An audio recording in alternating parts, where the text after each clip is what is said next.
I was born Catholic, Irish Catholic.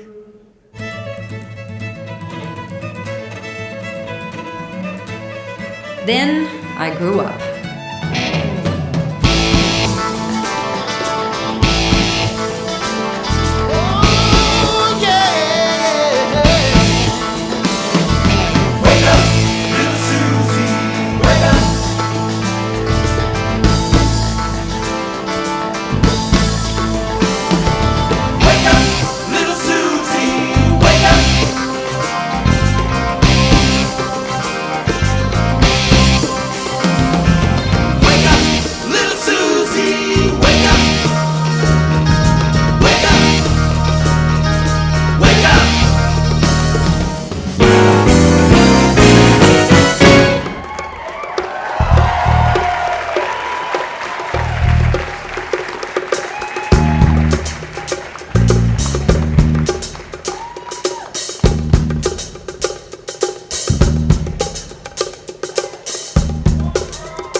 Let me ask you something. Have you ever asked yourself the question, if you had the chance and you could live your life all over again, would you live it the same? Would you choose a different name? Or a different family? Or would you make different choices? Well, I have been obsessed with trying to answer that question for most of my 57 years.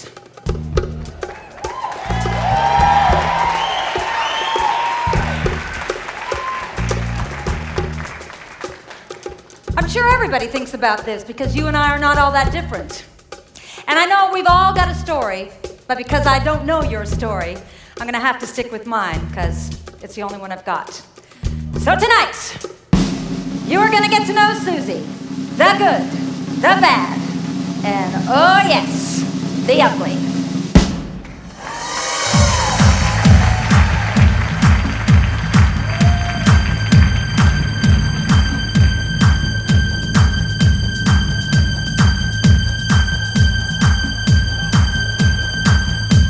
If you knew Susie like we know Susie, whoa, whoa, whoa, what a girl.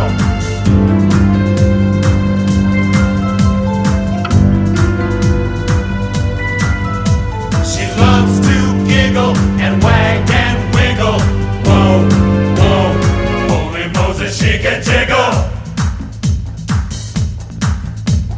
In the kitchen, she is a champ.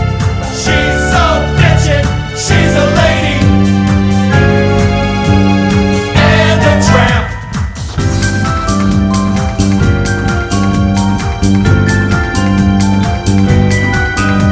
If you knew Susie like we know Susie, whoa, whoa, whoa, whoa, whoa, what a girl!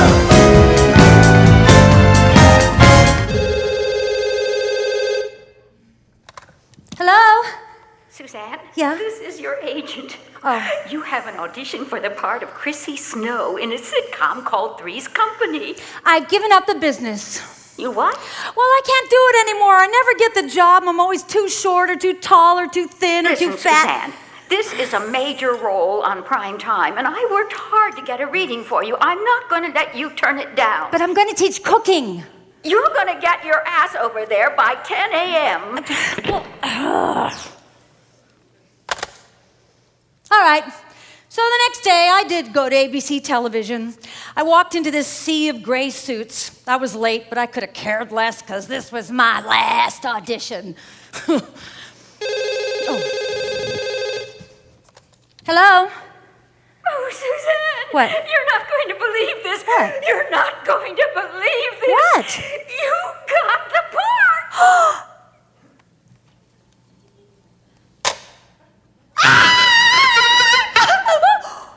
Oh, I'd never had an acting lesson. I had no experience at all, no savvy. It was 1977, and here I was about to co-star in this big national primetime sitcom with these two terrific actors. Oh, what a beginning. Okay, now, the script called for a dumb blonde, but I don't know. I just didn't want Chrissy to be a dumb blonde, you know? Naive, maybe. Basic, kind of childlike. Yes, childlike. So I decided, well, I'll study small children because they're so pure and trusting and they're so present, you know, and they're totally unaware of their bodies. I don't know why. When you ask a kid a question, all of a sudden the shoulders go up, the eyes get big as saucers, the toes turn in, the knees lock, and then they do these kind of fidgety little nervous things with their hands. And I thought, well, this is good, but something's missing. And then one day, I'm sitting at this outdoor cafe on Sunset Boulevard, and this lady walks by, and she's got these two Afghan dogs.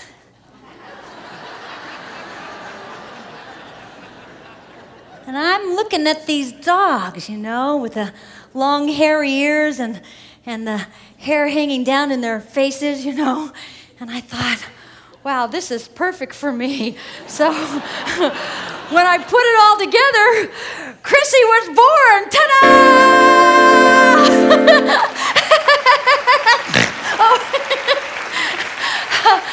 Well, now the snorting started as an accident. I've always snorted when I laugh hard, and one day during rehearsal, I laughed really hard, and I laughed. What did I do? I laughed really hard, and I snorted, and the snort got a laugh, and everybody laughed, and so Chrissy became a snorter. That was sort of convoluted. Anyway, you know what I mean? But it was just this incredible process for me. You know, I began to figure out how Chrissy thought and how she felt and what she'd do and what she wouldn't do. And pretty soon it was kind of like she crawled inside me, or who knows, maybe I crawled inside her, but we seemed to morph into one. But something else was going on with Three's Company. You see, it was written in such a way that Jack and Janet treated me like the child, you know? They were kind of like the parents. And they took care of me, and they nurtured me, and they protected me. And in that, although I didn't realize it then, I began to live out the childhood that I never had growing up in San Bruno, California. Now, I'm sure, as a lot of you know, when you grow up in an alcoholic home, like my sister, my two brothers, and I did, you don't have a childhood. See, when you grow up in a functional family, everything revolves around the needs and the feelings of the children. But in an alcoholic home, everything revolves around that alcoholic. And in my case, it was my dad, Ducky Mahoney, who worked in a brewery, which didn't help.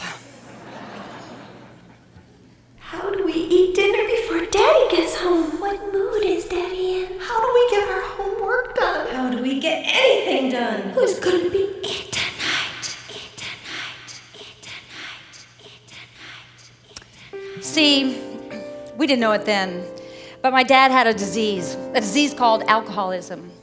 Oh, I remember trying so hard to please him and be perfect, because I thought if I could just be perfect and please him, then maybe he wouldn't have to drink so much. But I never could. It was impossible, because I was talking to a bottle. But in my little girl mind, because I couldn't fix him, I thought that everything was all my fault, because I just couldn't be perfect enough. So you see, right there, that was my disease. I was addicted to the alcoholic.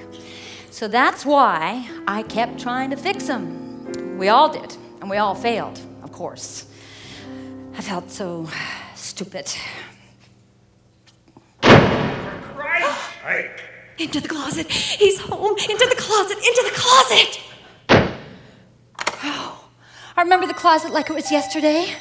There was this little window right up here where we could look out onto the street, and then there was this hole on the floor right here where I could watch Daddy downstairs in the kitchen, and then we would all sit lined up on the cedar chest, and we were all very quiet and very lost. I don't know how to fix my daddy, 'cause I'm stupid. I could while away the hours conferring with the consulting with the rain. In my head, I'd be scratching while my thoughts were busy hatching. If I only had a brain, oh, I could tell you why the ocean's near the shore. I could think of things I never thought before, and then I'd sit and think some more. I'd be more than just a nothing. My head all full of stuffing. My heart full of pain.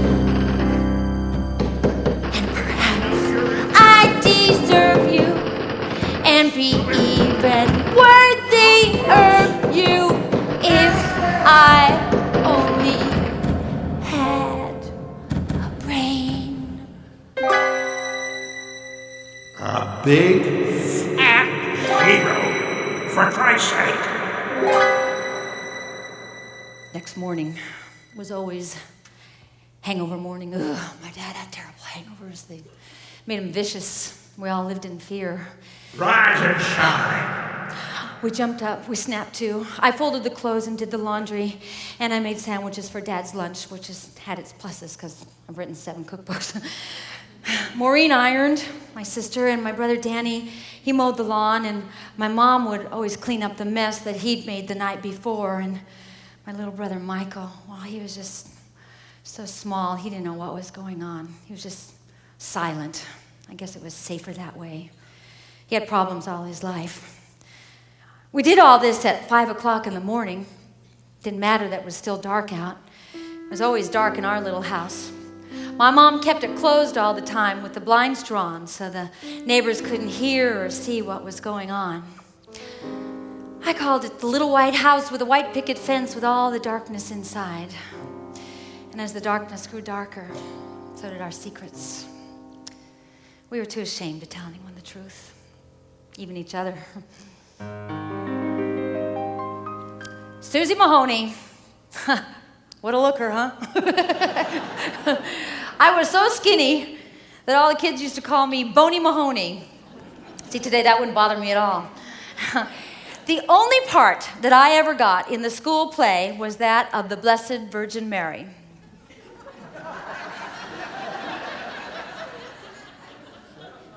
Till my junior year.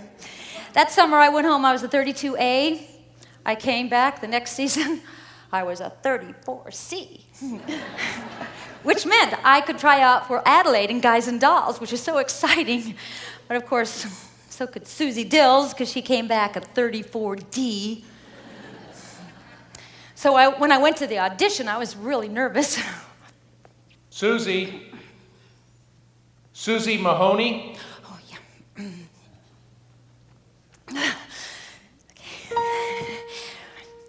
Take back your mink. Take back your poils. What made you think that I was one of those goyles? I'm screaming, take back the gown, the shoes, and the hat. I may be down, but I'm not flat as all that. Thank you. The part of Adelaide would be played by Susie Mahoney. What? Me? Oh! Oh gosh, I'm so excited! Oh, I'm so sorry. So I got the part. I'm at school and I'm on stage and I'm having this wonderful time. And at home I'm living with all this craziness. I just felt like I was 2 different people. I thought that each expensive gift you'd arrange was a token of your esteem. Now when I think of what you want in exchange, it all seems a horrible dream. I was 16, and I was so excited about my junior prom. I'd never been out with a boy before, and I'd never been to a formal, so this was not only my first date, but my first formal. And my mom made me my dress, and it was all peach and pink sequins on the top, and then there were 2 layers of chiffon on the bottom. It was just so beautiful. So the night before the prom, I hung my dress on the back of my closet door so I could lie in bed and stare at it, because I was just so excited. Take back your mink to from whence it came, and tell them to Hollanderize it for some other dame. That night, my dad was stinking drunk, and unfortunately, I was it. And I was sound asleep. It was 2 a.m., and all of a sudden he bams open the bedroom door and bams on the overhead light, and he comes at me like a mad dog, And he says, "You think you're something, huh? You think you're gonna go to the prom and all the boys are gonna think you're pretty? Well, let me tell you something. You're gonna get knocked up. That's what's gonna happen. You know why? Because you're stupid. You're hopeless. You're worthless. You're nothing. You're a big O." And he takes my beautiful prom dress and he rips it in half. Take back your mink. Take back your poise. What made you think that I was one of those girls? I'm screaming, "Daddy, Daddy, please, please don't rip up my dress." But he takes my dress and he rips it again and again. And my mom comes running in. She says, "What are you, crazy?" And my dad went after her and he punches her in the breast. And she goes down and she's crying. And I felt this white light of rage that I'd never seen before in my life. And without thinking, I just reached down and I picked up my tennis racket and brought it over my head. And with all my might, I brought it down on his head. I heard the wood connect with his flesh, and he made this low guttural sound, and then all of a sudden, blood just started squirting out of his head like a geyser, and I started screaming, "Oh my God, I killed Daddy, I killed Daddy!" And my mom was hysterical, and she said, "Call the emergency." So I ran to the phone, and I called emergency, while my mom dragged my father down the hallway, and dragged my father down through the living room and down the porch. And I came running around to the back of the house to tell my mom, "I'm so sorry, Mommy. I didn't mean to kill Daddy.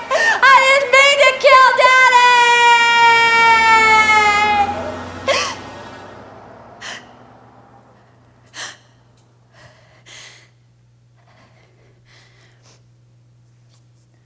I thought that each expensive gift you'd arrange was a token of your esteem.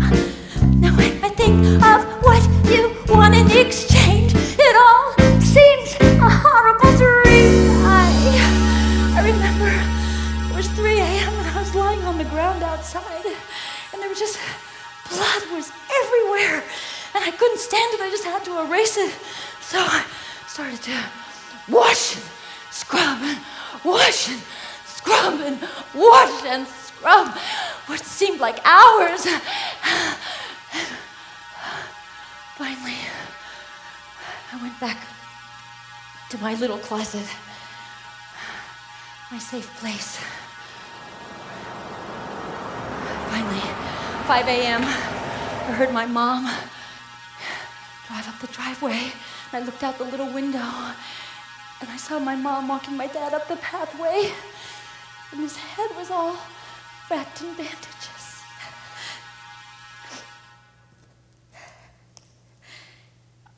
Take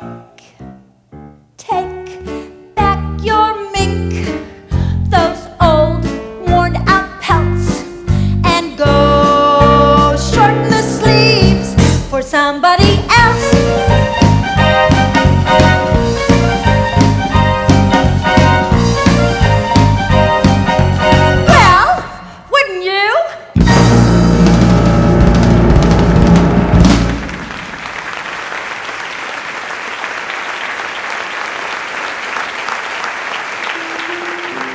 Somehow, my mom was able to sew that dress back together. I mean, it had more seams and odd places than it originally had, but I still loved it. Here's the bizarre thing, though. The incident was never discussed. I mean, here he is all wrapped in bandages, you know, the elephant in the room, and no one ever mentioned it. I told my friends that my dad had another operation. Well, I have to tell you, a child of an alcoholic will lie just as easily as tell the truth. I don't know, maybe all those lies were my acting lessons. But from then on, whenever I went out on a date, if my dad was drunk, which was all the time, my mom would hold him down on the kitchen table while I ran out of the house.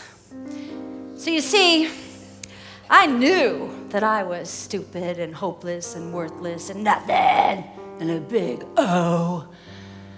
But now I knew something else, the deepest, darkest secret of all. I now knew that I was crazy, because only a crazy person would try to kill their father, right? I had to get out of there.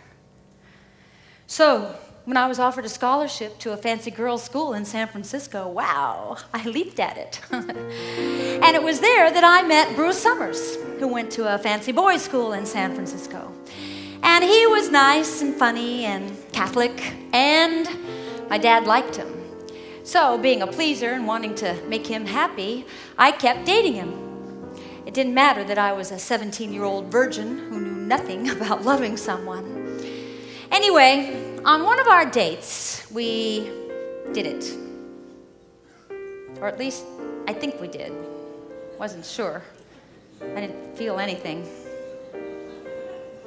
But I must have done something. Unless I really was a Blessed Virgin Mary. Because I was pregnant. I knew you'd get knocked up. He's right, you know, you're nothing. And now everybody knows it. Yes, well, I would like to introduce you to my critic. You know the little voice in your head? Nothing. The one that won't leave me alone? Big O. Thank you very much. Now, where was I? Oh, yes. Bruce told my mom on a Wednesday that I was pregnant, and that Friday, we were married. So, goodbye scholarship. I was a town scandal. I had to leave school, and I was a child, having a child. Believe me, I did not want that baby. Okay, here we go, Suzanne. Okay, keep breathing. You're doing great. You're doing great now. Keep breathing. Wow. Okay, breathe. Okay, keep breathing. I'm trying. Push. Come on. Push, Suzanne. Give it all you've got. Come on. Push. No, it hurts. I see the hand. Come on, Suzanne, you can do it. Come on. I don't want a baby.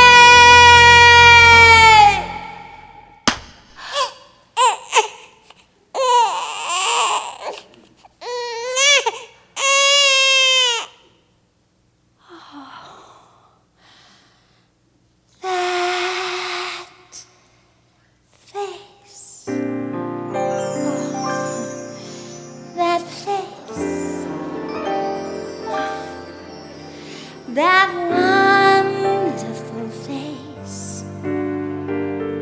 It shines, it glows all over the place. And how I love to watch it change expressions. Each look becomes the prize of my possessions. I love those eyes, those lips, that fabulous smile. He laughs, and spring goes right out of style. And oh, the thrill I feel each time my fingers gently trace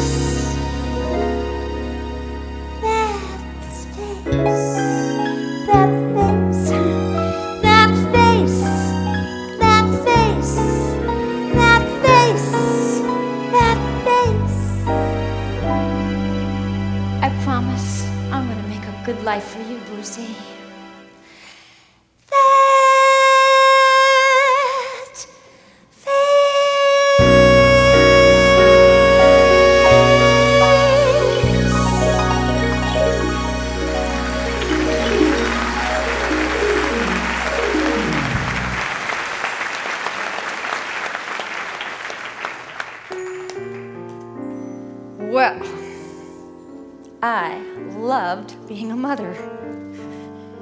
Brucey taught me what real love feels like, and I didn't feel that for Bruce Sr. It wasn't his fault, it was mine. Of course, back then everything was my fault. Guilt was my middle name, but I don't know. I just couldn't make love to a man I felt no love for. So I was the first person that I knew of in my small town of San Bruno, California, to get a divorce. So I was the talk of the town again. So I decided I would move to Sausalito with my son on one arm and my suitcase full of lies on the other, ready to start all over again. But when I left home, I began to feel all these feelings that I'd kept stuffed down in this imaginary hole inside me for so long, you know, fear, anger, helplessness, shame, a lot of shame. Well, that didn't feel so good. So I had to find a way to put a cover on this imaginary hole. I called it the numbness cover. How? By creating a crisis. How? Oh, by getting kicked out of one apartment to the next because my checks bounced. Oh, and the really fun one, buying things I couldn't pay for. Clothes, usually. Especially blouses. And then I would get to say those 3 magic words. I'll take it. I'll take it. And then I felt happy. So then I began to associate happiness with buying something. I'll take it, I'll take it. I'm happy, happy, happy. Bouncing around with my numbness cover in place. But something was missing. Oh, food. We had to eat. How do other people eat? They get a job. Well, I could do that. But where? Denny's! Well, I'm taken aback. Denny's won't hire me because I can't stack, so I bounce another check. Buy another blouse. Start all over again. Oh, I know! Telephone company, slam dunk. I take the company test and flunk, so I bounce another check. Buy another blouse. Start all over again. Aha! I found my job. I made the grade. I serve the world as a nurse's aide. I hand you each a specimen cup and say, hello, please fill it up. Please fill it up. Please fill it up. Please fill it up. Please fill it up. Please fill it up. Please fill it up. Oh no, this can't be my career. I quit. That's it. I'm out of here. So I bounce another check. Buy another blouse. Buy another blouse. Buy another blouse. And then I write a check to the wallpaper man. Ooh, I hope he doesn't catch that one right away. He does. It bounces 3 times. So the wallpaper man comes over to my house and he shoves me against the wall. Well, little Brucey comes out and he kicks him right between the legs because I always told him to do that if anyone ever tried to hurt us. Next morning, 6 a.m., doorbell rings. 2 policemen with a warrant come to arrest me. Oh, I was so afraid they're going to put Brucey in a foster home. Please, can you just let me take him to a neighbor? I take him to a neighbor. Please, can you just shield him so he doesn't see me handcuffed and being shoved into the backseat of the car? Thank you. They take me to jail, fingerprint me, body and cavity search me, and throw me into a cell. A sound I'll never forget. Oh gosh. Hours later, they let me have my phone call. I call another neighbor, tell him I'm in jail, I need $500. I get out of jail, I race home to get Brucey, who's a wreck. It's a new low in my life. And then I see an ad for a modeling school. Modeling! Why did I think of that before? Wow! Modeling! What big bucks I'll earn! I can do that. Model's turn, sling forward, shoulders back.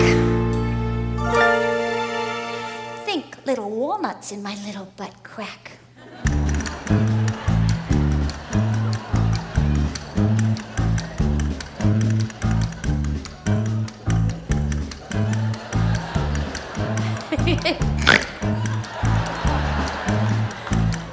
My teacher says I'll be great.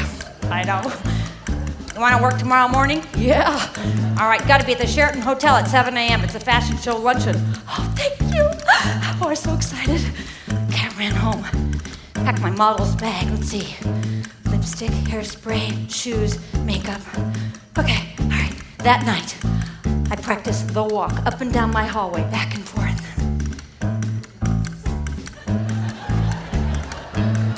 Do I turn? Do I turn again? Oh, I'm gonna be so good. Oh, gosh. Next morning, I get there early. No one's here yet. Well, it's better to be early. Oh, they're the models. Whoa. They're all giraffes. Tall, long necks. No bazooms, just little tulips.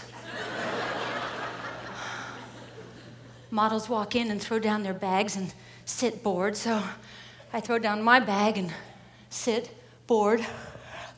They lay out their makeup, so I lay out my makeup. They're ready, so I'm ready. And then this woman in a Chanel suit comes up to me and she says, "Dear, who are you?" "I'm Suzanne Sommers." "Dear, you're much too short to be a model. You're a dresser." Oh, I knew that. So I sit on the floor, chalk mark the hems, pin up the hems, smooth down the hems, start all over again. And then I get a real modeling job. Yes. It's a fashion show for Magnin, only in the nicest store in all of San Francisco. My mom and Auntie Helen sit in the front row. Oh, I'm so excited.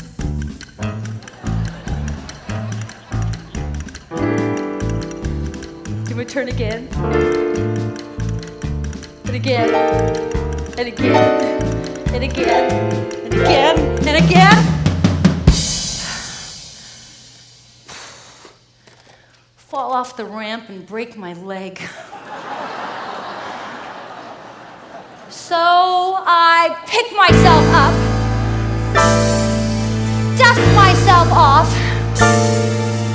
buy me another blouse, and start all over and over and over and over and over again.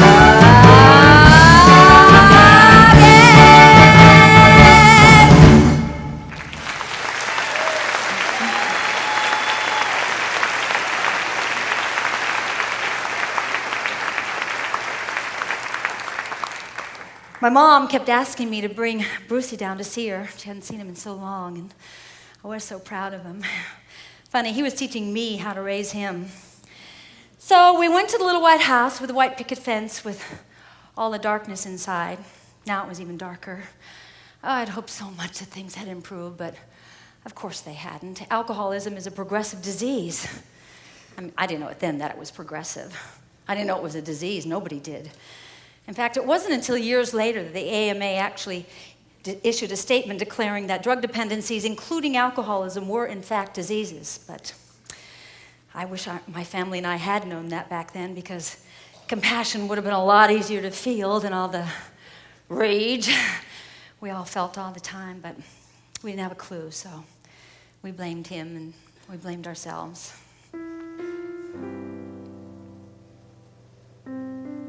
We walked into the house, and my dad was sitting in the dark, so drunk, he didn't even know who I was. "Who are you?"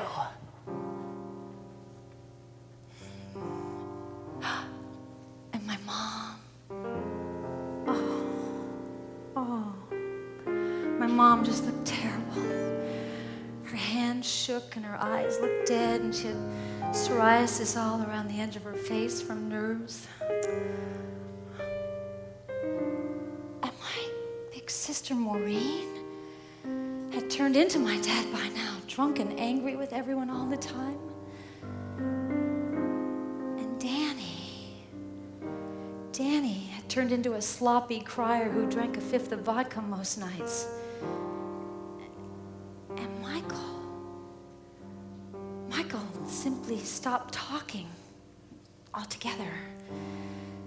Sadly, he too would soon become an addict, alcoholic.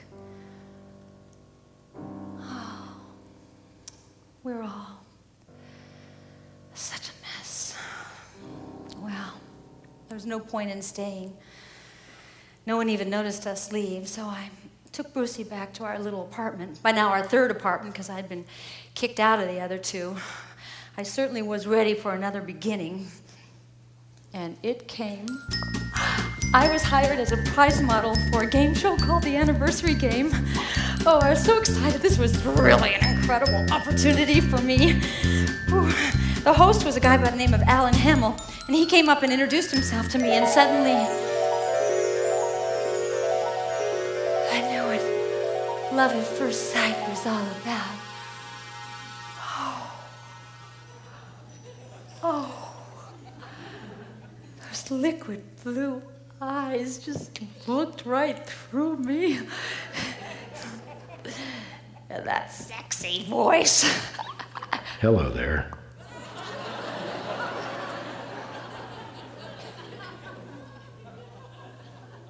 Hi.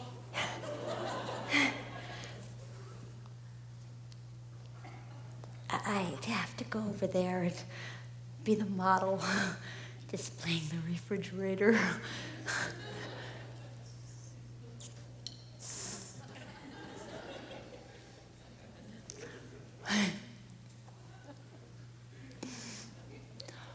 All I had to do was look in the camera, smile, and show the interior. What? Well, I didn't know you're supposed to look at the camera with the red light on. Producer told me I didn't need to come back. Oh, I was so disappointed, mortified. I just ran out of that studio. I certainly didn't want that Alan Hamill to see me. I knew that somehow, somewhere, I was going to see him again. I got to call my mom.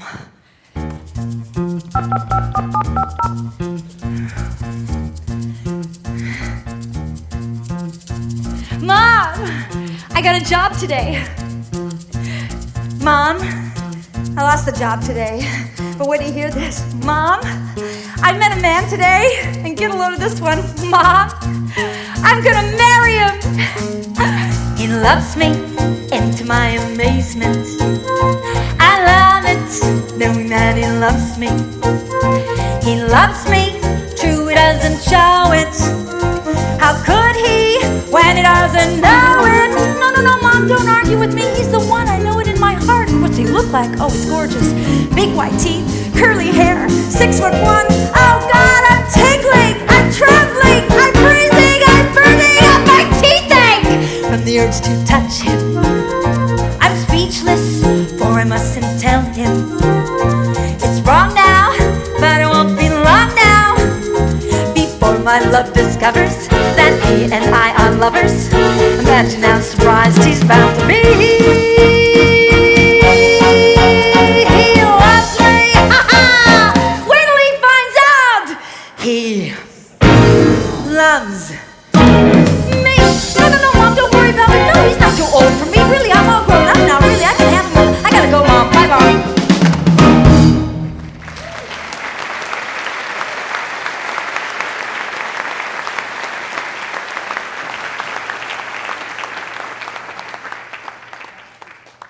2 weeks later, Alan Hamill called me. The Alan Hamill. I was so excited. I arranged for Brucey to have a babysitter, and Alan asked me if I would meet him at his hotel, the Miyako. It's a Japanese hotel in San Francisco. He had a suite. After throwing everything I owned onto the bed, and some I didn't own, I chose, of course, a blouse. Unpaid for, of course. And my new floor-length hostess skirt. Well, I had read in the newspapers that all the fancy ladies wore hostess skirts in the evening. And, I always wanted to be with it, so I got me mine. I put the price tag in the back because I knew I had to return it tomorrow. What I didn't know was that these fancy ladies only wore these hostess skirts in their own homes when they were hostessing. I put on my platform shoes so I'd look really tall. Oh, I look good. I knocked on his door. There. He answered it.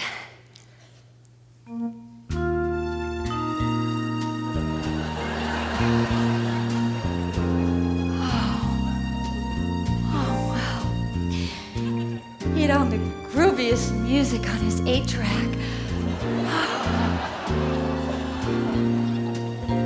And he had on bell-bottom pants. And a red alpaca sweater, a real one. And his hair was all sprayed over to one side like a helmet.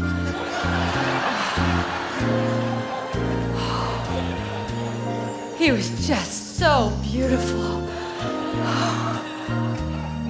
And to top it off, in the corner, he had his high-heeled boots just like Little Richard's. Hi.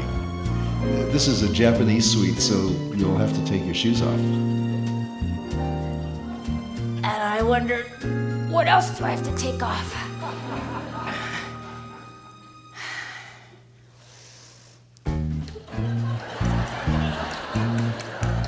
I tried to make my entrance like a model, but now without my platform shoes, my floor-length hostess skirt was stripping. I'm stepping on it. Oh, gosh. I wanted to make an impression. I did. He told me he had sake heating in the bathroom sink. Sake heating in the bathroom sink. Oh, my God, he's so smooth.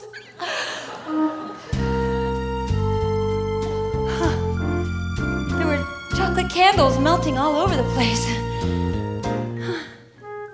And the TV was all kind of screwed up with psychedelic colors on it.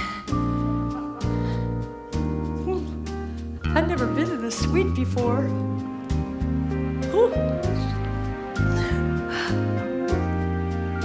There were no lights on at all except for the chocolate candles. I cannot believe Susie Mahoney was the star of the anniversary game. There's no bed in the room, just a tatami mat in the middle of the floor with cracked crab all over it. Oh, please, dear God, don't let me sit on a crab. Ooh.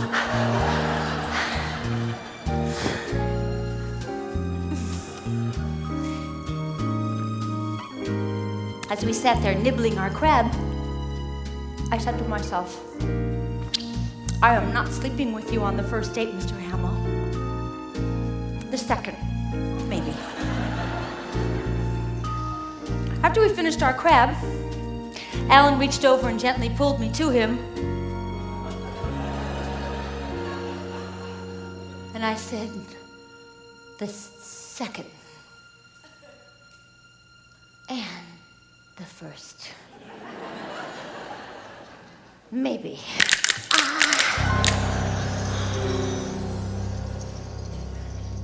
On our first date, I got to know a lot about Alan Hamill, but he got to know almost nothing about me. I don't know. I just didn't want him to find out about me and my family and my messed up life. So I decided, because I didn't think that he could love someone like me, so I decided that I would make up somebody that I thought that he could love, which meant I was going to have to lie through my teeth. On our second date, Alan came to my apartment. Hi. And Alan and Brucey met for the first time. And I suspect they hoped for the last time. Didn't go very well. So I took Brucey into the bedroom and tucked him into bed. And then I came out to serve our dinner. I made pheasant and clarified butter and baked Alaska. And I figured that after dining at the Miyako Hotel that Eating on the floor was the in thing, and I always wanted to be with it. So I served our dinner on my chocolate brown shag rug.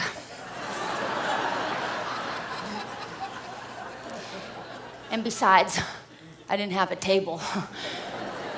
When he said to me, "Tell me about yourself."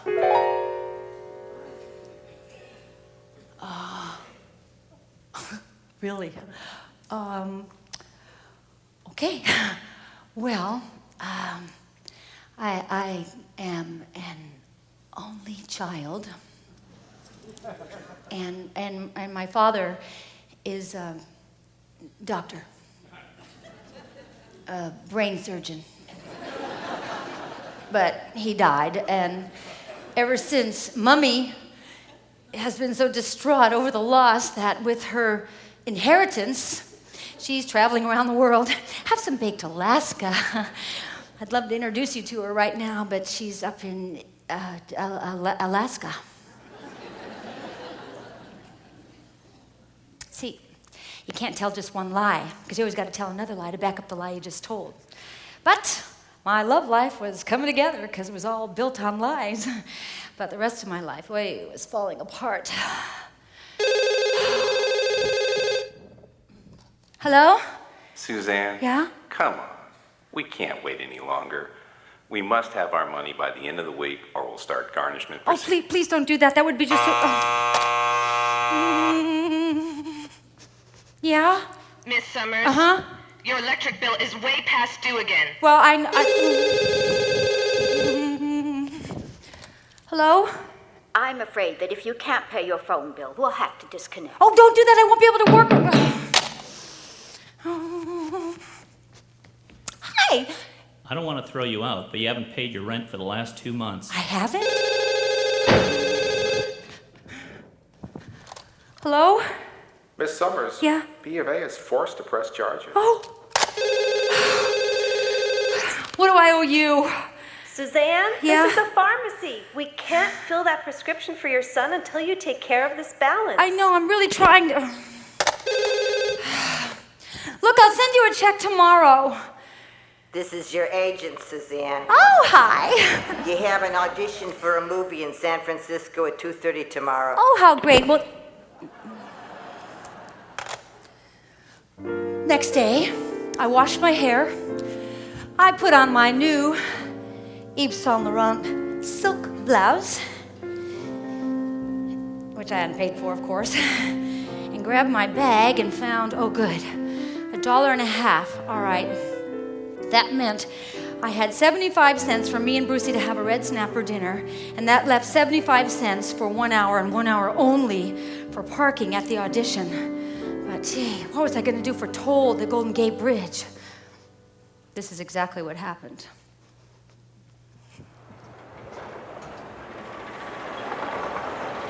$0.75, please. Oh, I forgot my wallet. You'll have to leave something for collateral, miss. Lipstick? That'll do.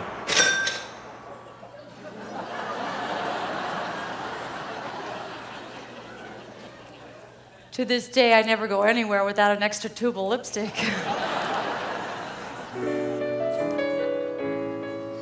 Well, the waiting room was crowded with probably every blonde in the Bay Area. I waited as long as I could, but it was getting kind of tight if me and Brucey were going to have our fish. Excuse me, I just can't wait any longer. I really got to go. Oh, that's too bad.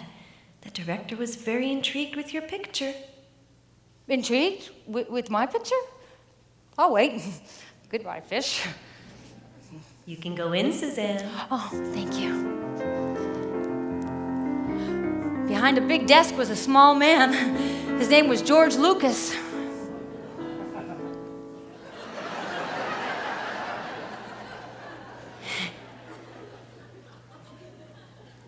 He smiled at me. I smiled back. Do you know how to drive? Sure. Thanks for coming.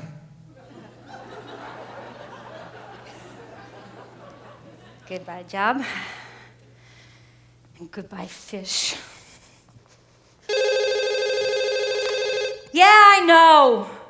Suzanne, this is your agent. What? You got the part. You're What? playing the blonde in the Thunderbird. It's one night's work. Scale is $136.72. You'll be picked up tomorrow at 8 p.m. You'll shoot all night.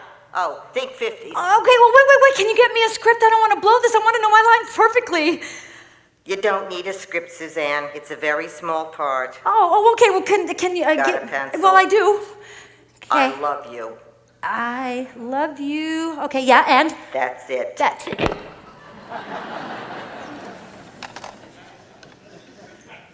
Well, that night, I went into my bathroom, stood in front of my bathroom mirror to practice my line. I love you. I love you. No, that's too cute. I love you. No, that's too Elvis-y. I love you. No. How do I say I love you? That simple little phrase. How do I say I love you? To set your heart ablaze.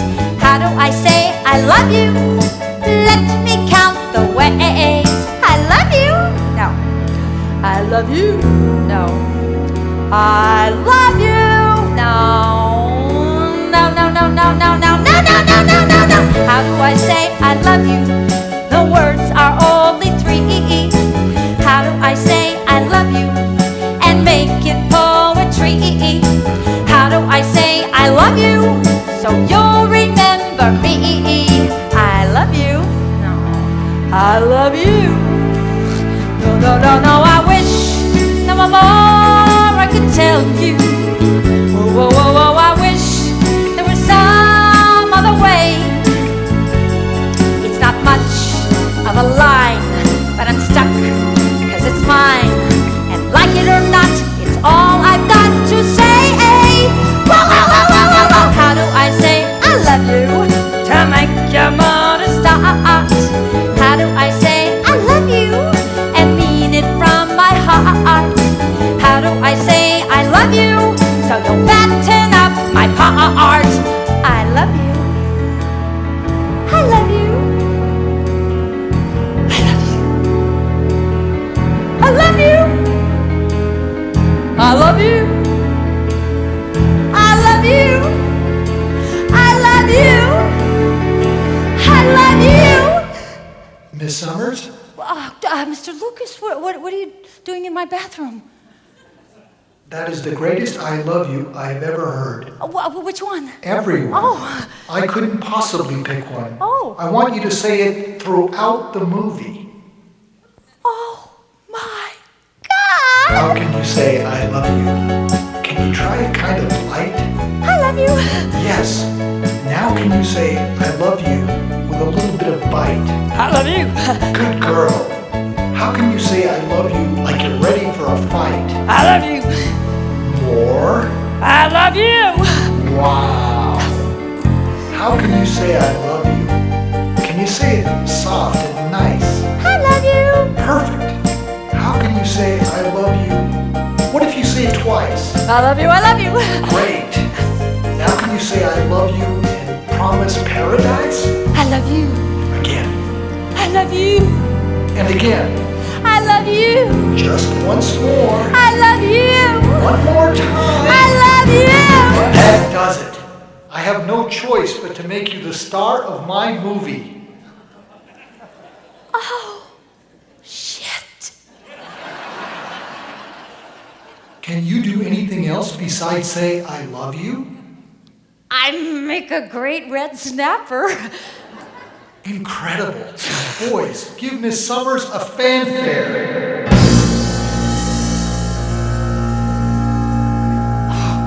If this is a dream, don't pinch me. 1, 2, 3 o'clock, 4 o'clock, 5, 6, 7 o'clock, 8 o'clock, rock. 9, 10, 11 o'clock, 12 o'clock, rock. We're gonna rock around the clock tonight. Have you heard? Got the word? Have you heard about the bond in the Thunderbird?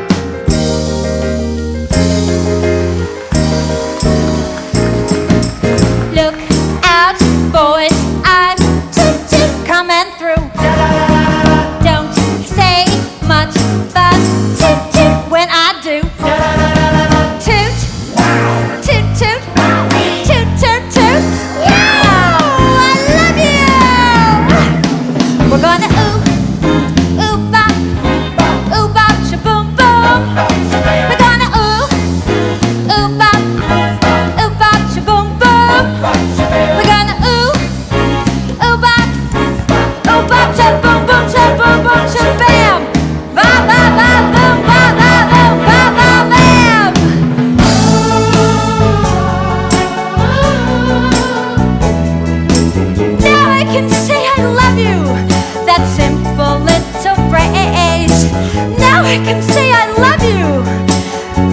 dear art ablaze.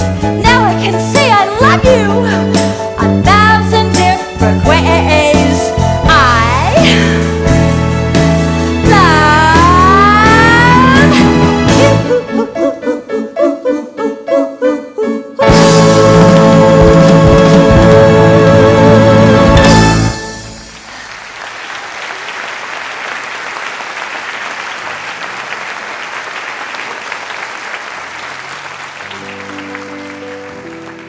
Well, of course, we all know that was a dream. When I got to the set that night, I got into the real Thunderbird, and I looked around. Excuse me, Mr. Lucas, I think you forgot my microphone. You won't be needing one, Miss Sommers. Oh, because we're just going to loop it in later, huh? No, I mean you won't be saying anything. I won't be saying anything? I won't be saying anything? No, just mouth it. Just mouth it? But I practiced all night. Miss Sommers, don't you worry. I promise you they're going to remember the blonde in the Thunderbird. Yeah, sure. 1,000 different ways to say I love you. And here's what you saw, unless, of course, you blinked.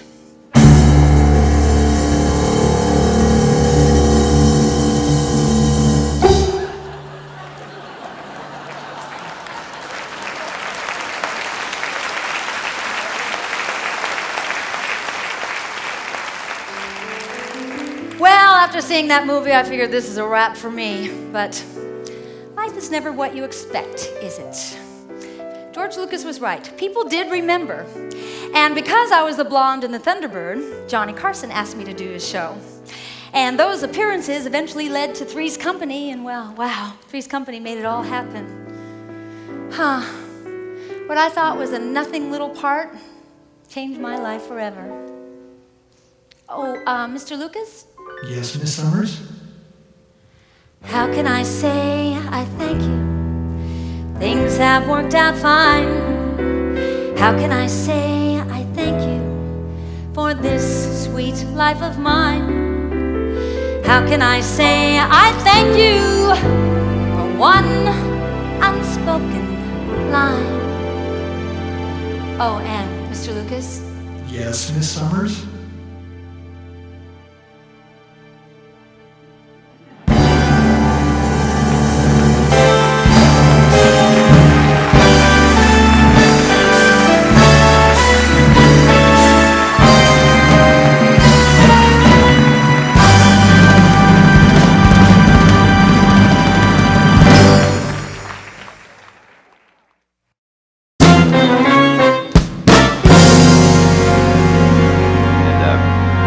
Suzanne Sommers, S-O-M-E-R-S. She's an actress and a model, and she has also written a book of poems.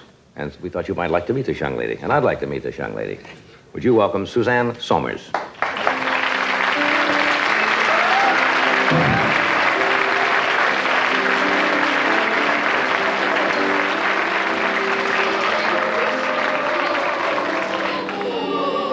Come on. Come on, gentlemen, please. It's the young lady's first appearance on the show. Quit acting like a bunch of deviants. When you say touching, you don't mean just physically touching. You mean touch... I do mean physically. The book deals with communicating, but I mean as far as touching a hand. You can say so much more when you're holding someone's hand. Well, I'm holding your hand right now. Right. And this means... Yes? I mean, this means glad to meet you. Glad to meet you. Now, no, I'll show you. I'll show you what means glad to meet you, Suzanne.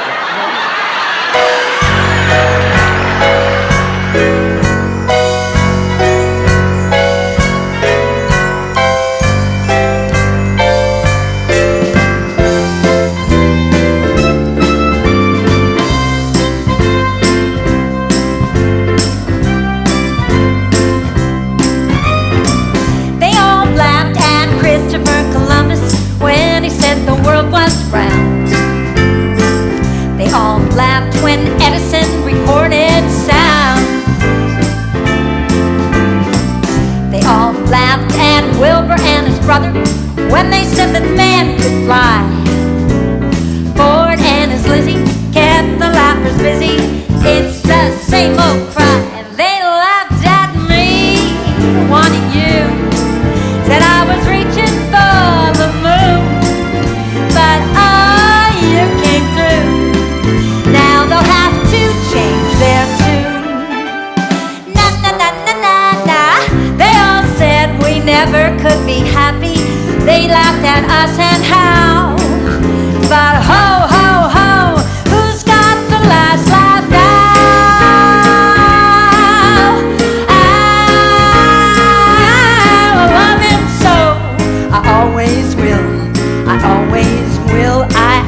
always, always, always will.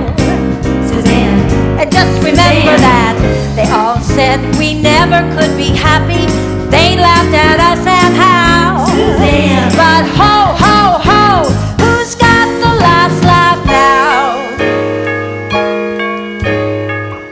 Getting married so soon, Suzanne. Would you go away? This is my wedding day. I don't need a critic here today. Just go away. No, not until you tell them the truth. I won't. Come on. I'm not going to. Tell them you have to wait 10 more years before you tie the knot. Suzanne, dump the flowers. Oh, all right. And the veil. No, I like the veil. No.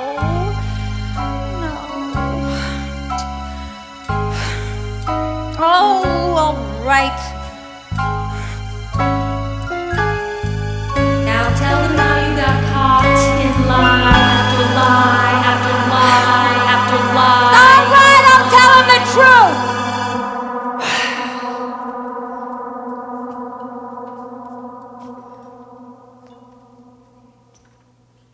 The truth. Christmas came, and I was in the kitchen whipping up egg whites. I had Alan over for a Christmas dinner, and I was singing merrily because American Graffiti had come out and it was a big hit, and Alan was in the living room looking at Christmas cards on my mantle when he came into the kitchen and said, What's this? It says love mom and dad.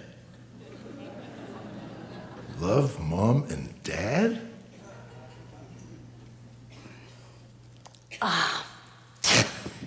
Yeah. You know, ever since Daddy died, Mummy has just been so distraught over the loss that, I mean, even after all these years, she still signs all her cards and letters, love, Mom, and Dad. And he stared at me and stared at me and stared at me, and I knew the jig was up. You're all messed up, aren't you?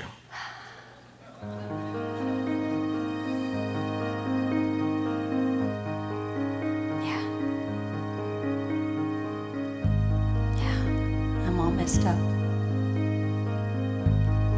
Everything that I have told you since the day I met you is a lie.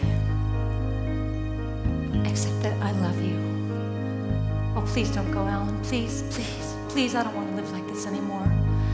I'm glad you found out. Please don't go. Please, please. I'd like for you to know me well. To see me falling into place. To see the face behind the face. Behind the face. I'd love for you to see me clear. With all my virtues and my lies. With all the pleasure and the pain around the eyes.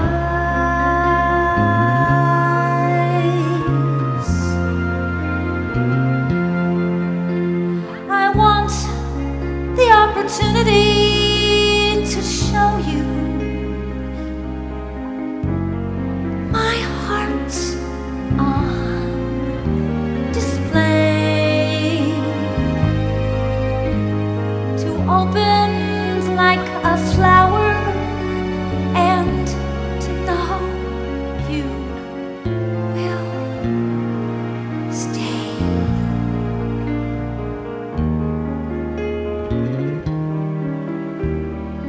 I wish that you would take me home and take the time to work me out.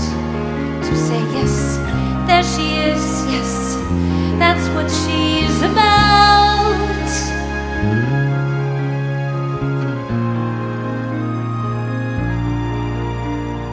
The joy of her, the silliness, the hell.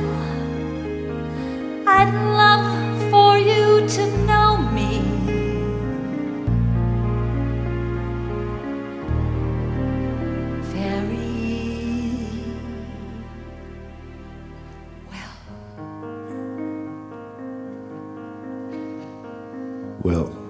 I'd love for you to know me very well too, Suzanne.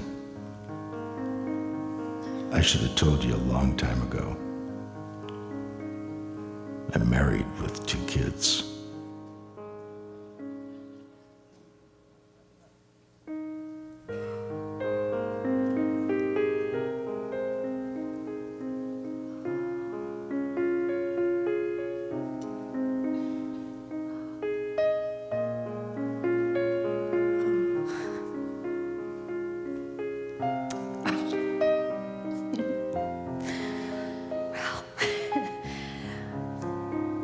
Both liars.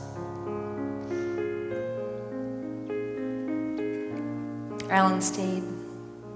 We talked most of the night. Well, I did all the talking. He didn't want to talk about his wife and kids, and I didn't want him to. I'd buy another blouse tomorrow.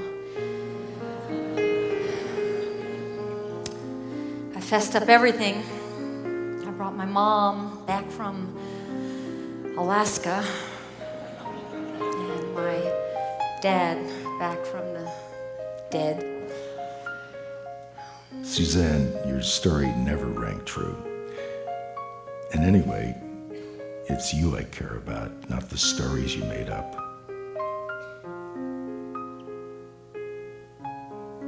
I felt relieved and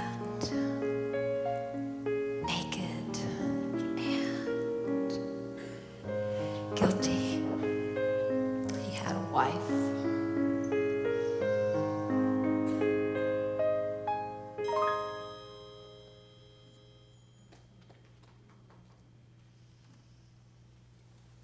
After months of obsessing over Alan's lack of commitment, one day I just got sick of all of it. You know, Al and alcoholics, bills, the whole thing. So while Brucey was outside on his scooter board, I thought, I'm just going to soak in a nice hot tub.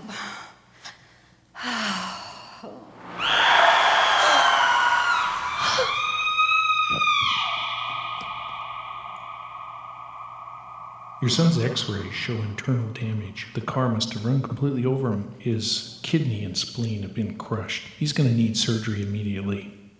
We'll do what we can to save him. Save him?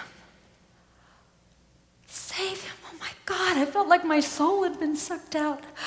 Oh, Brucey was my whole reason for living. Oh God, how could I have been so stupid to let a 5-year-old outside without me there to protect him? You're not it. I know. Oh. There are some guilts you never get over.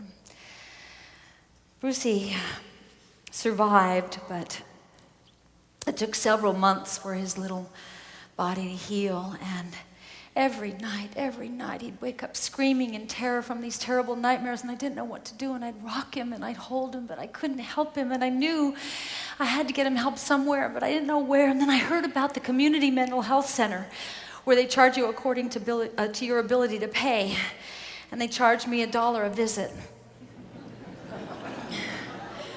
And the therapist, Mrs. Kilgore, said that in order to work with him, that she needed to work with me. And I mean, I couldn't imagine why. But, you know, I just didn't want to hurt her feelings or anything.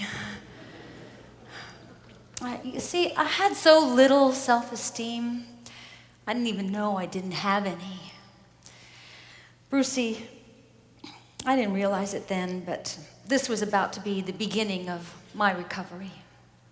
And it only cost $1 a week. And Bruce's nightmares started to go away, thank God. And Mrs. Kilgore said that he didn't need to come anymore, but that she wanted me to keep coming to see her. Suzanne, you can change your life. But you gotta be willing to do the work, and the work won't be easy. I suggest you start by taking an inventory. Inventory? I don't work in a store. No, Suzanne, not that kind. A self-inventory. A self-inventory? You want to get better? Yeah. You have to look at yourself. I don't want to look at myself. I suggest you go home and look at yourself in the mirror and see what you love about yourself and what you hate about yourself. Oh, God.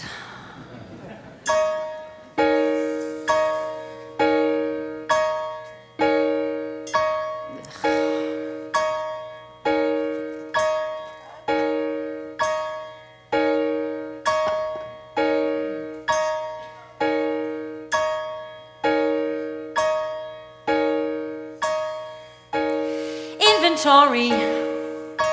She says I must take inventory. So it's time to take inventory to see how screwed up I must be. To see what I hate, what I love about me. Well, I'll start with what I hate. That's the easy part. Hate my hips, hate my thighs, hate my laugh, hate my lows, hate my lies. Hate the way that I pray for a break when I don't have a prayer. But I love my, no. But I love my, no. But I love my, what? My hair. Hate my face, hate my feet. Hate the way that I feel when I cheat. Hate the way that I borrow and beg when the cupboard is bare. But I love my, no. But I love my, ugh. But I love my hair. Don't forget the pluses. Oh, what pluses? Hate my neediness, my stubbornness, my guilt, my debts, my pride. Hate the way that I put on a sunshiny face. Hi there, how are you? Thee? Oh, I'm fine.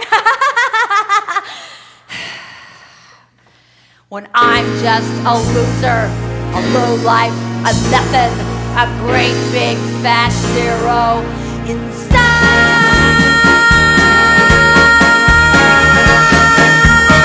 Hate this room, hate this bed, hate this rinky-dink life that I've led. Hate the way that I leave everyone in my life in midair. But I love my, no. But I love my, no. Oh, there must be something else that I love. Some little something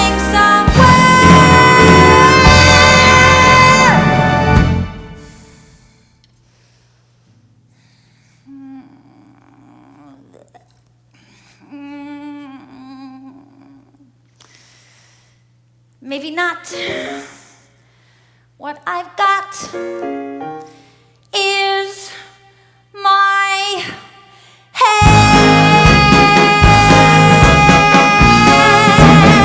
Hate my hair.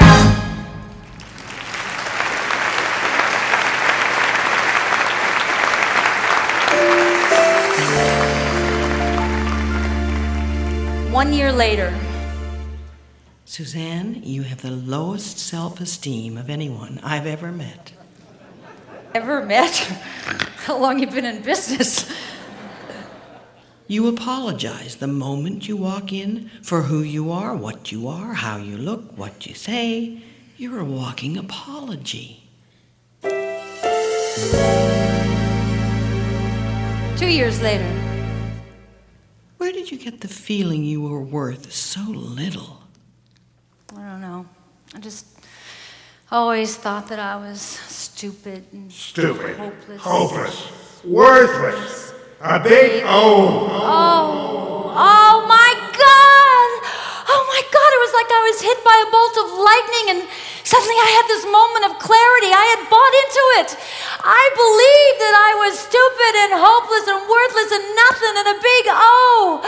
And I saw how everything that I was connected to my dad's disease, to his alcoholism. Oh, Mrs. Kilgore and I really got to work now.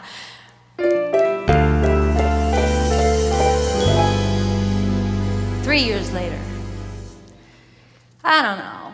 Alan keeps saying he wants to be with me, but he's still living with his wife in Los Angeles and commuting up here to see me. I suggest you confront Alan.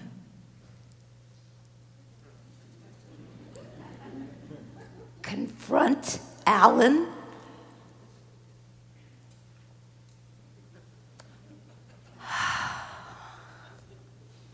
She never told me what to do. She just made suggestions.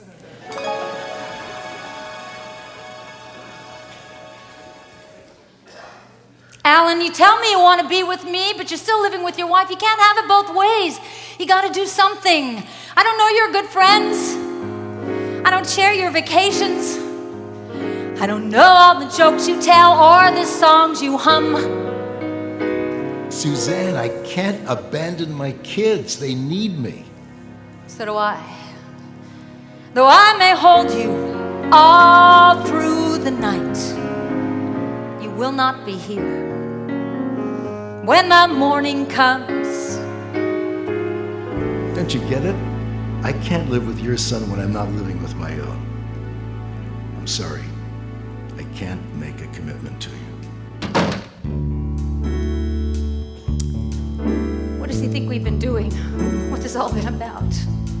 I don't pick out his ties or expect his tomorrows. But I feel when he's in my arms, he's where he wants to be. We have no memories,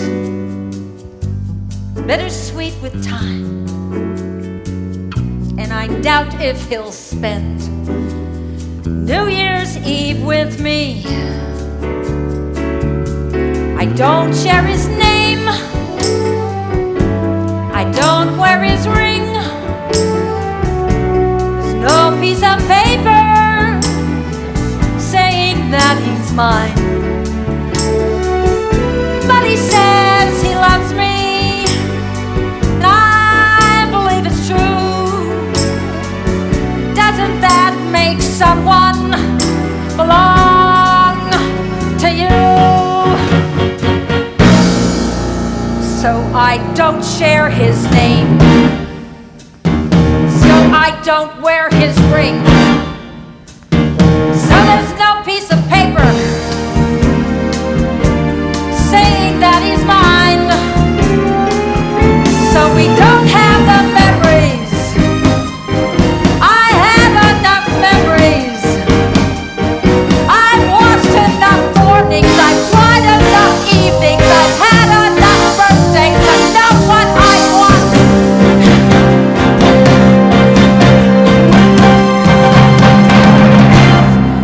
Life is anyone's guess.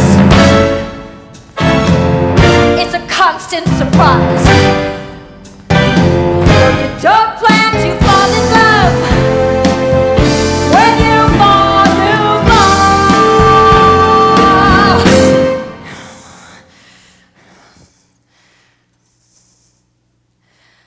I'd rather have 50% of him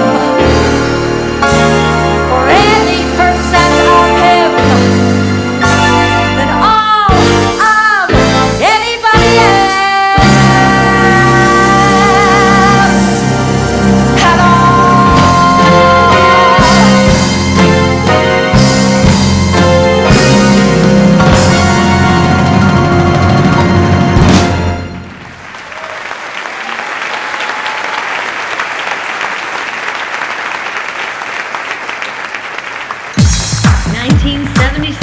Wow, what a banner year. It turned out to be the beginning of so many things in my life. Three's Company led to everything. When it premiered, the first of many magazines started showing up on newsstands with Boney Mahoney on the cover, even on Newsweek. People recognized me everywhere. My life turned around. Every dream was coming true.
finally became Mrs. Allen Hamill.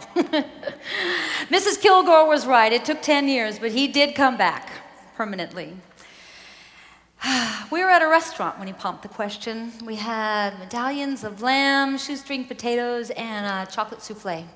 I don't know why. I always remember events through food, especially crack crab. Some other little things happened in 1977. My mom joined a support group, and she learned to stop making empty threats. You know, I'm going to leave you. I'm going to get a divorce.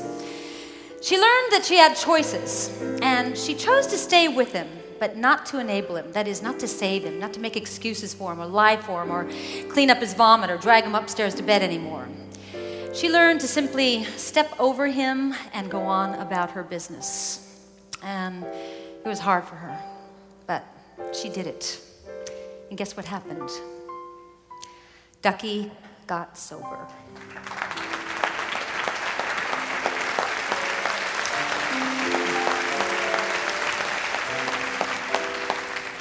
And by now, Maureen and Danny were clean and sober too. So now everything in my life was absolutely perfect.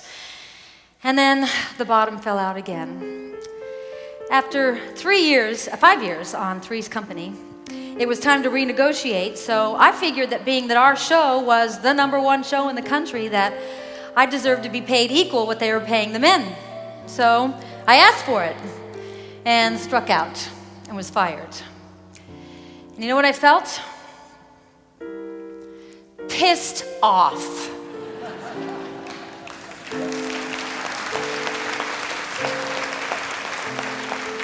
But you see, I still couldn't let anybody see me like this. So during the day, everything would look like was all well and good, you know, pleasing everybody. Oh, me, oh, I'm fine. How are you? But I had this volcano inside me. And I'd crawl into bed with my wonderful husband at night. And in my sleep, this anger would turn into rage towards everybody. See, this was my little secret. But my critic knew. Oh, yeah, she knew. She knew, and she wouldn't let me alone. She wouldn't let me sleep. She'd wake me up every night, every night. I remember this one night I was sound asleep. Wake up. Wake up. Wake up.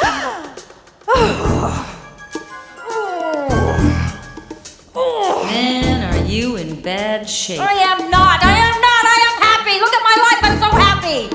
Listen to yourself. You're pretending again. I am not You're pretending. pretending to be happy. I am That's what not. you've done your whole life. I have not. Would you leave me alone? Cut the crap, Suzanne. Take the numbness cover off. You're a pressure cooker inside. Let the lid blow. Let it blow. Let it blow. I'll die if I do that. You'll die if you don't. I don't want anyone to know what Susie's really like. Oh, if they only knew, huh? If they only knew. If they knew Susie like I know Susie.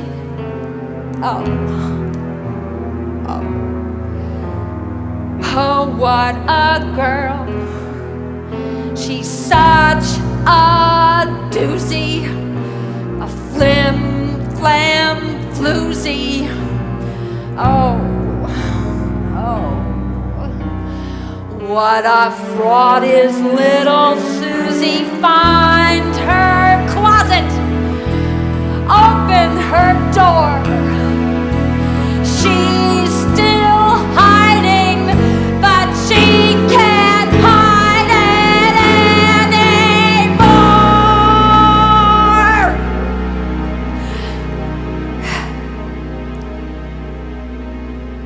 If they knew Susie like I know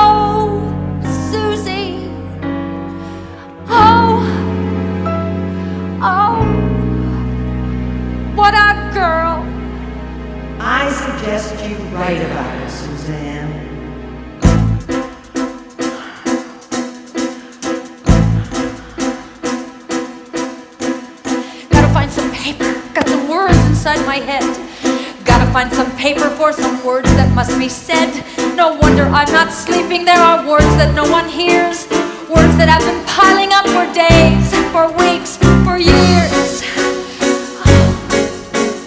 I had no idea what I was going to write about. I just knew I finally had to look deep down at the truth about myself. So I got a bunch of pencils and yellow pads, and I wrote and I cried, and I wrote and cried until 8 o'clock in the morning. The bed was just covered with yellow pads, and Alan woke up covered in yellow pieces of paper and said, What the hell is this? I don't know. I just had to get this out of me. Can I read it to you? And we sat in bed, and I read it to us, and we both cried. I mean, I sobbed from a place so deep, I didn't even know it existed. Suzanne, this is a book. I know.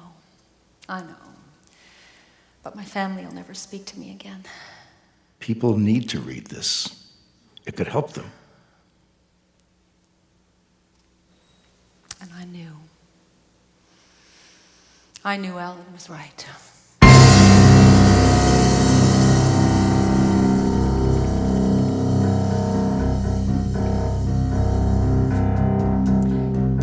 I am an adult child of an alcoholic.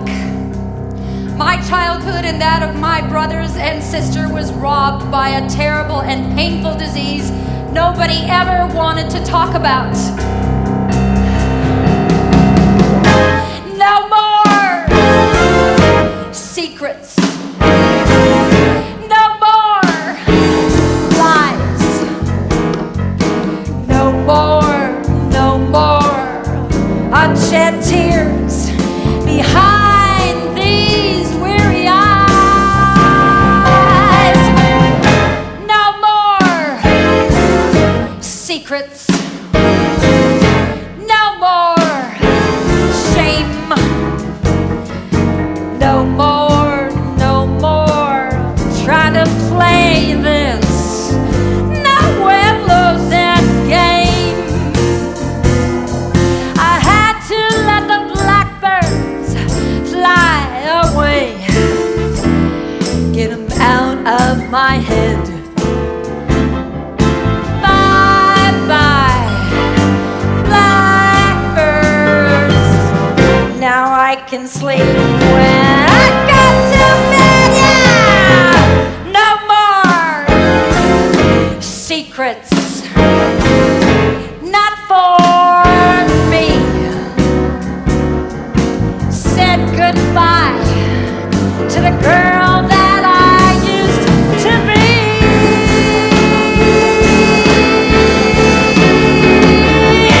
No more running. No more hiding. I am free. I'm free. I'm free. I am free.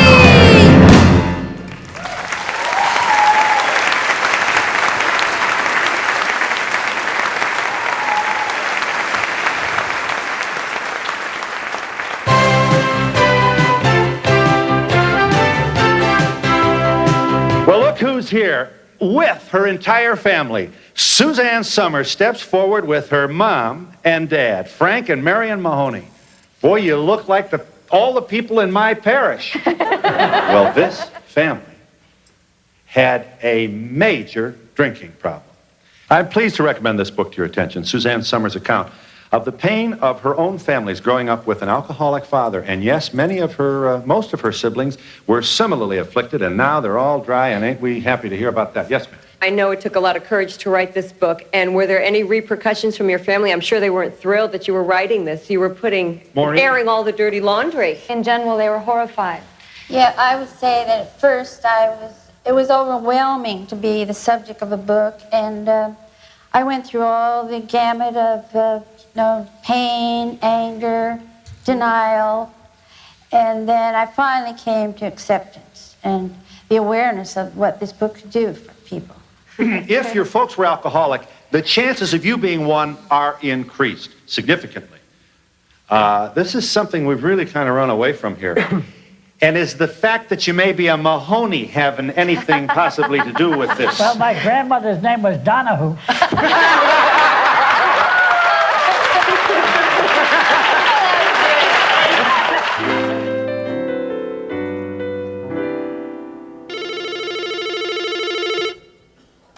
Hello?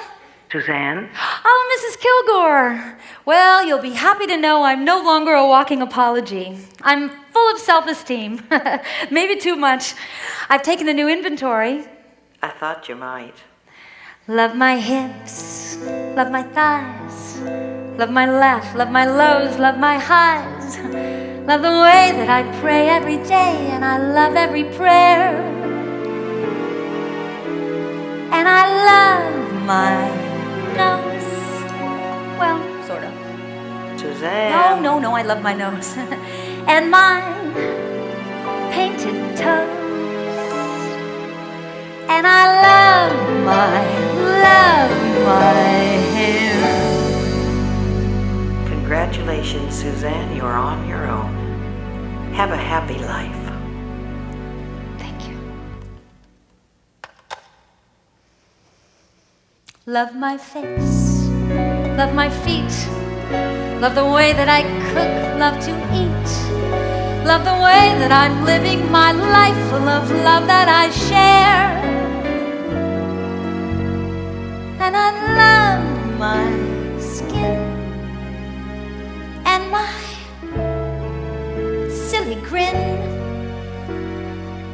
and my next of kin. And my thoughts within.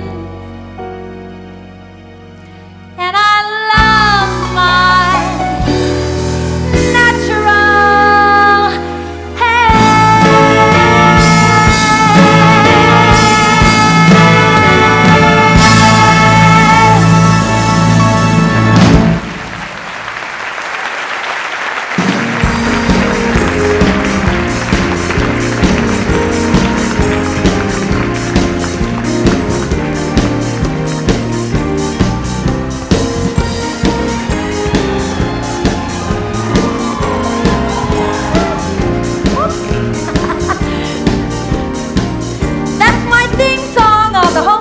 network. Like these pajamas, they come in peach, blue, and black satin. They sell for $34.95 plus shipping and handling. See, I don't buy blouses anymore. I sell them. I sell them once a month on the Home Shopping Network for 25 hours, and I love all my stuff. I sell everything. I sell books, Touch Me, Keeping Secrets After the Fall, Wednesday's Children, 365 Ways to Change Your Life, and cookbooks, Eat Great, Lose Weight, Get Skinny on Fabulous Food, Eat Cheat, Melt the Fat Away, Fast and Easy, Chocolate Desserts, Summer Desserts, Face Master, Collagen and Chin Pads, Torso Track, Ultra Tracks, Butt Masters, Body Rolls, Convection Ovens, Fast Cookers, Slow Cookers, Waffle Irons, Contact Grills, Blenders, Hand Mixers, Smoothie Makers, Clothes, yes, clothes, Cashmere Sweaters, Skirts, Pants, shoes, belts, scarves, purses, sandals, coats, fur coats, faux fur, of course, and food, barbecue sauce, spaghetti sauce, whole wheat pasta, of course. What else do I sell? Let's see, white chocolate and fondue and summer sweet and brownie mix and baking bars and crunch bars and caramel softies and breath mints and dips. I sell dips, roasted pepper, creamy peppercorn ranch, and green goddess, which is so good. A toner, cleanser, moisturizer, day cream, night cream, sunblock, chapstick, poor little me mask, all kinds of foot care, foot scrub, foot polish, foot softener, foot conditioner, tingly toes, shampoo, conditioner, deep conditioner, body lotion, bubble bath, and fizzy balls. After bath, body splash, dusting powder with glitter. It's so great. Room spray called It Wasn't Me. Lab-grown rubies, lab-grown emeralds, lab-grown opals, fire opals, black opals, starlights, trillions. Cubic zirconia. They come in rings and chokers and ankles and bracelets and tiaras. And that Thigh Master, that's what therapy did for me.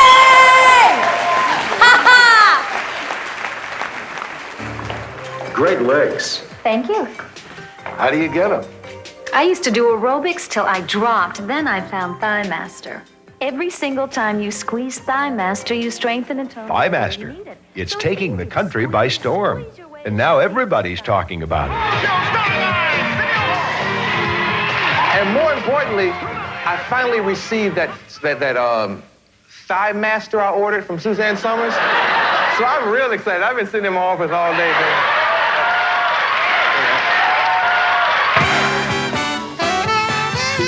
Here's one I thought was a great idea. This is the Thigh Master Orange Juice Squeezer. See? Now you can have great-looking legs and fresh juice. From New York, it's Late Night with David Letterman. Let me begin tonight's telecast with some good news.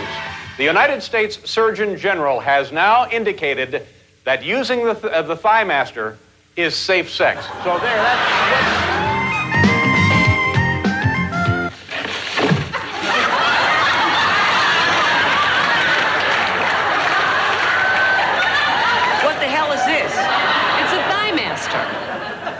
We all know that during pregnancy, certain things happen to a woman's body. And as we can all see, they've happened to yours. But understand he had a bad day.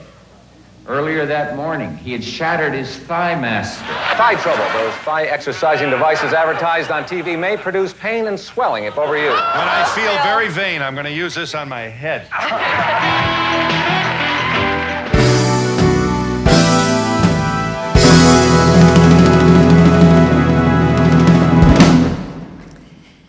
I think what's key in all our stories is not so much what they are, but what we do with them.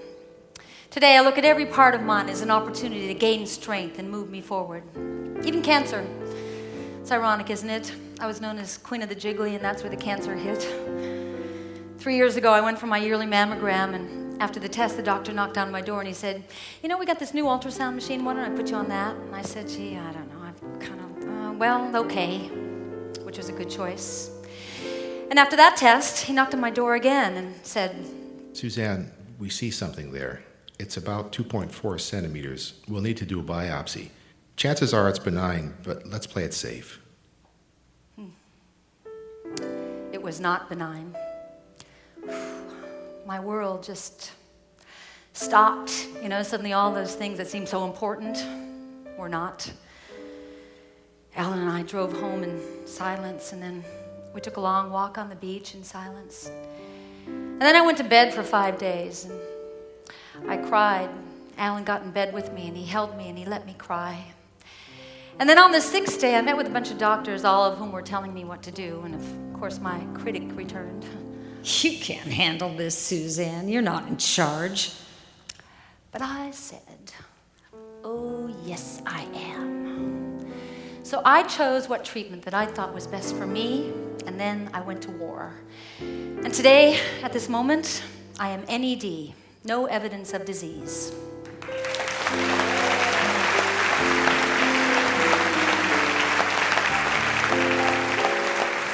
You know, when I was a kid, I used to look at my life as a half-empty cup. And then, as I began to heal, a half-full cup. And today, wow, my cup runneth over. I don't look for the silver lining anymore, because I now know it's right here. It's in me. If I can do it, so can you. Today, as a family, we're living lives that I only used to dream of back when we used to hide in that closet. My sister Maureen and my brother Danny are living lives full of joy and happiness and love. It's just so terrific. My little brother Michael didn't make it. He died 3 weeks ago. But I think at the end, even he found a little happiness. And for me, I really believe that everything that has happened to me in my life has been a blessing. Everything. I don't think you know it when it's happening, do you? But I do now. Having a baby as a teenager and promising him a good life kept me alive. And Bruce's accident led me to Mrs. Kilgore, and again, I don't think I'd be here without her. And being fired forced me to finally take that numbness cover off and accept my true feelings. I now know that that was necessary and essential for my survival. And Alan, my wonderful husband, we've been together now for 36 years. He gave me and continues to give me the love and support that I didn't used to feel worthy of. I do now. And finally, Ducky. The person who caused the most pain in my life is the person I owe the most to. You know, when he got sober, his sense of humor came back, and that was great, but he was still controlling and demanding, you know. No picnic could be around at all, and we'd all just had enough, you know. He never made amends to me or to my mom or to my family, and I demanded an apology from him. And finally, it came in the form of a letter asking for forgiveness. I cannot tell you how that helped me. And I realized that through it all, I never stopped loving Ducky. But more importantly, I realized that by forgiving Ducky, it made me feel better. And I know you'll probably find this hard to believe, but I am grateful. Grateful for his alcoholism. Without it, I would not be standing here tonight. So happy. He forced me to make choices, to either give up or fight back. And I chose to fight back. Remember the question I asked you at the beginning of this evening, that if you had the chance and you could live your life all over again, would you live your life the same? I have my answer. I hope you do too. I wish I could talk to Ducky again. I tell him a lot of things. I don't know why we don't say it when we think it, you know, because you always think you have time, but you never know. But I figure it's never too late. Hi, Ducky. Hey, Ducky. You and Mom okay? Ducky. Want to thank you for each day. Hi, Ducky. Hey. When you went away, Ducky, I had so much more to say.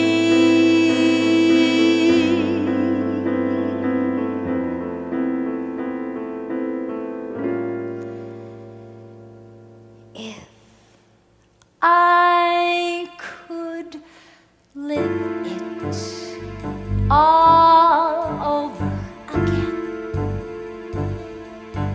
would I play me a different game?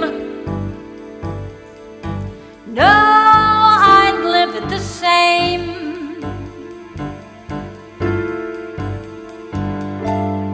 All the same.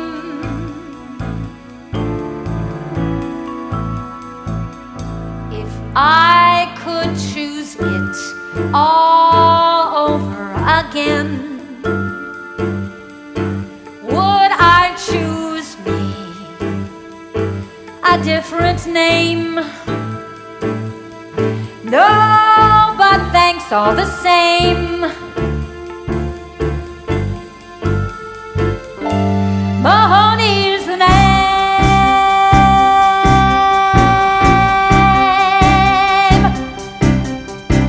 of all of the mothers and sisters and brothers. I choose the ones I had.